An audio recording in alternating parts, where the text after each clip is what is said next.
And sometimes, the loudest critic isn't other people. It's that voice in your head at 2 a.m. Dapat ganito na ako, dapat ganyan na yung narating ko, or naabot ko. We create these imaginary deadlines for ourselves, for our happiness, thinking that if we don't hit them, we've somehow broken the system. Hi, I'm Feline, a teacher, leader, and lifelong learner. Welcome to Filling the Blanks, a space to pause and make sense of life's in-betweens, where purpose, meet patience, and clarity is found in reflection. So take a breath and let's fill in the blanks together. What if nothing is actually wrong with your life right now? I know, sounds like a lie, no? Especially when you are looking at your to-do list. Maybe a group chat where people might be updating you with their life milestones, especially with promotions, buying a new house, a new car, getting engaged, etc. Kasi let's face it, we live in a world that treats rest as a sin and waiting as failure. Nakaka-pressure naman talaga, di ba? Every time you scroll through social media, it seems like everyone is already at the finish line, while you are still looking at your shura, looking for your running shoes. Pakiramdam mo, you are not constantly moving upward. Instead, you're automatically sliding downward. We've been so obsessed with the next big thing, and we have forgotten how to just be in the current thing. And sometimes, the loudest critic isn't other people.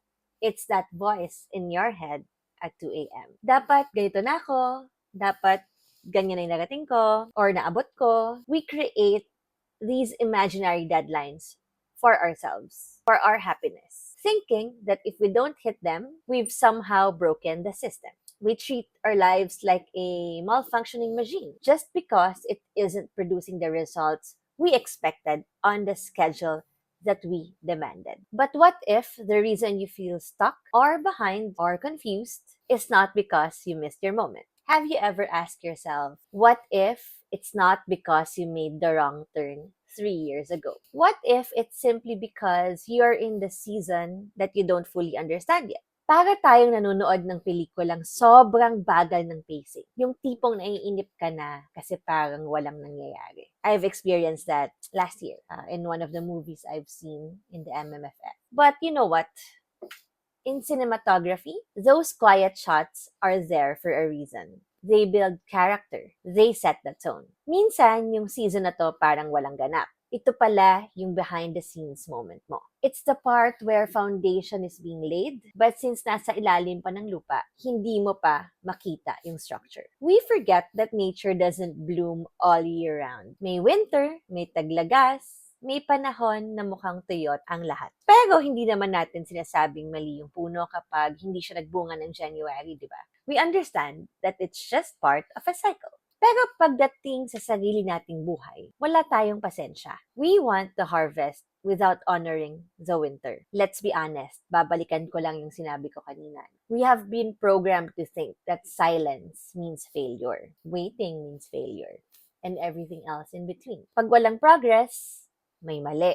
Pag walang label, may mali. Pag walang clarity, may mali agad. We treat uncertainty like a disease. But I want you to breathe for a second. Take a look at where you are. What if the mess is actually processed? What if wala naman talagang mali? Maybe the reason we are so hard on ourselves ay dahil we keep comparing our behind-the-scenes moment with everyone else's highlight reel. We expect our lives to be this perfectly edited movie, when in reality, life is more like a long, messy TV series. Actually, speaking of series, naalala ko bigla yung isa sa pinaka-comforting series of all time. It's a show that almost everyone knows, but we often miss the biggest lesson. It's trying to teach us about timing.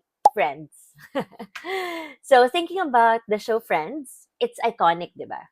I mean, people of all sorts of ages know about it. Even those younger than myself. Yes, there are reruns and there are a certain market who actually likes to watch it. And ironically, isa yan sa mga bumabalik-balik or binabalik-balikan pa rin. No? Hindi nawawala sa uso, kumbaga. So Friends is about six friends in their mid 20s to 30s because the season went on for about, I think, 10 seasons. And they were just figuring out career, love, identity. Tayo, when we watch for the laughs. But if you look closer, it's a masterclass in distinct lives. Walang ni isang character doon na nagkasabay-sabay na maayos yung buhay nila. Take Rachel, for example.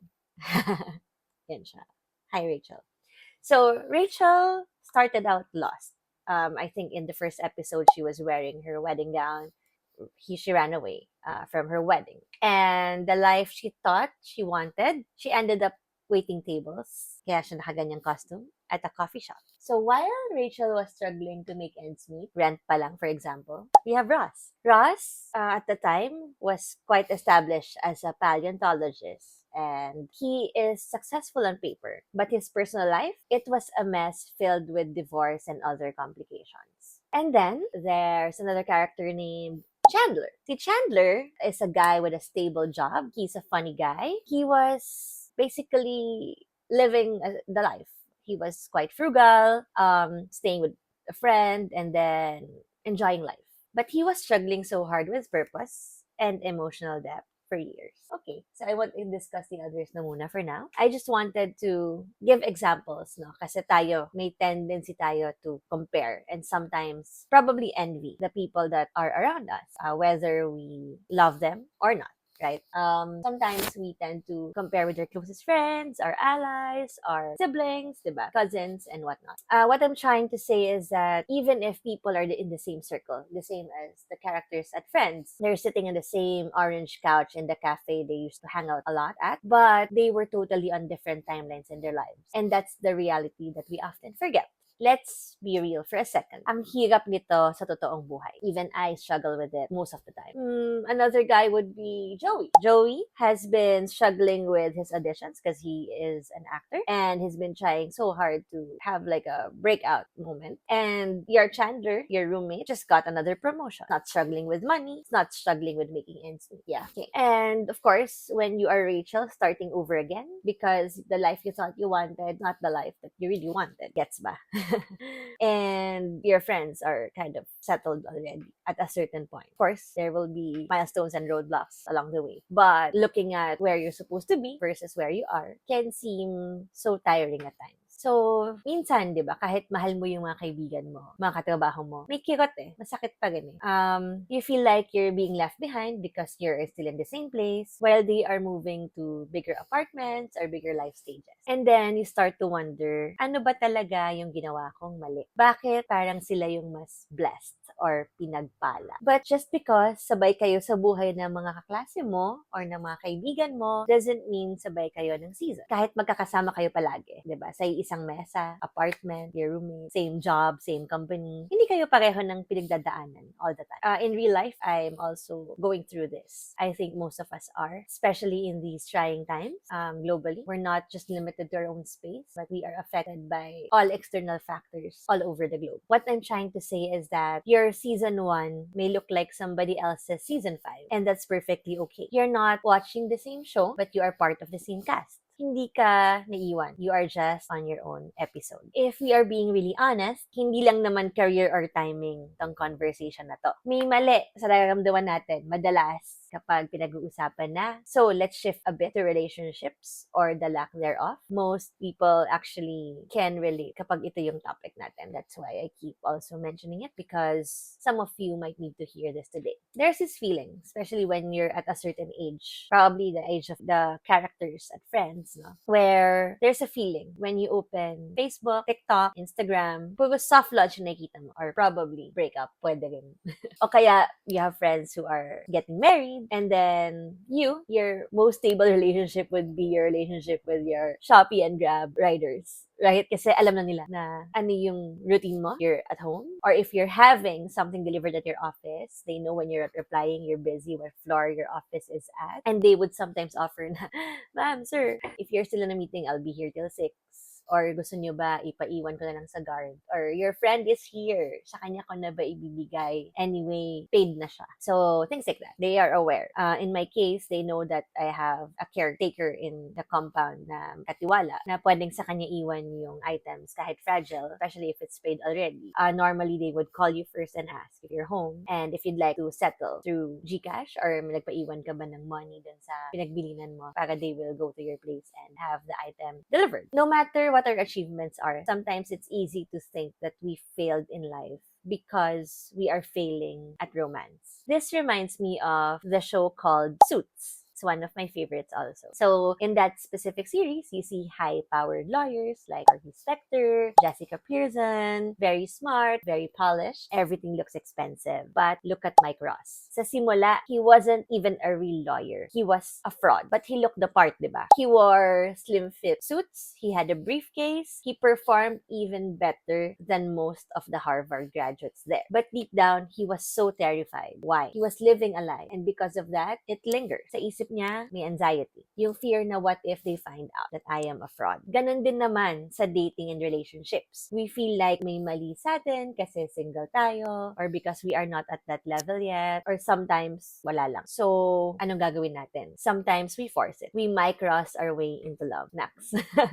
So, nagpo-post tayo ng pictures na mukha tayong happy with someone. Deep down, we don't really like that person so much. O kaya, we stay in a relationship that feels off just because we don't want to be the only single person in the group. We try to look the part of the happy couple or the taken one. It can look right on Instagram. It can look exciting at first. It can even look so promising. We're selling it. But if it's not grounded in truth, alam nyo na ang sagot, hindi siya okay. We are forcing togetherness. When you're actually in the season of self-alignment, that's not going to last. And that's a corrupt right there. The anxiety you feel isn't because you're lonely. It's because you're pretending to be in a season that you are not supposed to be at. You are pretending to be in the season that you are not ready for. You're trying to build a skyscraper on the foundation ng sana, ito na, or pwede na yan. That's not going to work. The wrongness that you're feeling, if you are there right now, might just be the warning. It's your gut telling you that you are chasing a version of success that isn't yours yet. Your season of being single isn't a waiting room. It's the bar exam where you learn who you actually are. So please, let's not be a micros in our love lives. Let's not pretend to be in the season of happily ever after if you are still in the chapter of who am I. Don't trade your peace of mind just to be in a suit that was never tailored to fit you in the first place. Kasi let's be real, when our personal lives feels messy or kulang, we tend to be extra at work. Why am I saying this? Because I am one of you guys. I can totally relate to this. And I have the tendency to fall into these cracks. Meron akong mindset na, sige, wala namang love life eh. So, dapat sa career manalo ako. Dapat dito, yamado ako. We put on our game face. We drink our third cup of coffee for the day. We fly as fast as we can, thinking that if we just hit our target, that feeling of may mali sa akin will go away. But even in the cockpit of our careers, turbulence follow us. And then there's work pressure or career pressure. Parang sa movie na Top Gun, it's about the elite, the best of the best. Highly trained, highly skilled, and Maverick, he is arguably the most talented pilot in that film. He's got the flight hours, the medals, the galing that everyone envies. But there's the thing about Maverick. Even with all that skill, even with all that MVP energy, he still faced moments where he struggles because the things were completely out of his control. He dealt with loss, yung partner niya, with the crushing weight of legacy he couldn't outrun, and the pressure of the mission that felt impossible. And I think this is the reality check that we all need right now. Sometimes, kapag tingin natin, pag magaling ako, dapat smooth sailing na lahat. There's no such thing. We tell ourselves that if we just work harder, if we are the best, we shouldn't be feeling all these uncertainties. We treat our career like a math equation. Talent plus hard work equals no problem. But life doesn't work like that. You can be the maverick of your office, the one who always delivers, the one everyone looks up to, and still find yourself in the season when you are grounded. You can be excellent and still be in the season of what's next. Minsan, we feel like may mali kasi kahit anong galing natin, we are hitting a wall. But what if the wall isn't there to stop you? What if it's just a signal? A signal that you are in the season of recalibration. Hindi ibig sabihin na maalon, mali na yung dagat. And just because you are in a dogfight with your own doubt doesn't mean you have lost your way. Even the best pilot face the fact that they cannot control the weather, for one. They can only control how they fly through it, diba? Weather as a reference is a very accurate concept because of how life is treating us right now. So ngayon, let's go back to the start. Whether you are like the character in Friends, figuring out life slowly while everyone else seems to have a head start, or like in Suits, learning that not everything that looks right is actually right for you. Hindi lahat ng bagay na nasa paningin ng iba ay kasya sa realidad mo. Or even like in Top Gun, realizing that your skill doesn't remove the uncertainty of the mission. That being an expert doesn't mean that you won't feel afraid. One thing is clear, not everything has to make sense immediately. It's not meant to be that way. Maybe the reason that you feel like something is wrong is because you're judging the book by its middle chapter. You're looking at the construction site and complaining, bakit walang bintana? Hindi pa nga tapos yung wall, di ba? Bakit ka nag-expect ng view kung hindi pa naman tuyo yung semento, di ba? Pretty basic, right? But ganun tayo minsan sa buhay. We're not taking it practically, di ba? We're very idealistic about it, if I may say. So, here's one thing I want to leave with you. Stop apologizing for your pace. Stop assuming that uncomfortable means unsuccessful. Kasi minsan, the most important work is the work we can't see yet. It's the character being built on the waiting, the wisdom being forged in the confusion. It's the strength you're gaining while being stuck in the mud. What if nothing is wrong? What if delay is not denial? What if you're exactly where you need to become the person who can handle what's coming next? Hindi ka late, hindi ka mali, hindi ka nakalimutan. You are just mid-process. And mid-process is such a beautiful, necessary place to be. So before you close this app and go back to your day, I want you to do one thing for me. Forgive yourself for not having it all figured out yet. Take a breath. You're actually doing better than you think. Actually, you're doing great. This is Feline, and this is Season 1, Episode 10 of Fill in the Blanks. Thank you for listening, and I'll be seeing you soon. Thank you for tuning in to Filling the Blanks. If today's conversation spoke to you, share it with someone who might need it too. Follow the show on Spotify or YouTube, and join me again as we continue to fill in the blanks, one story at a time.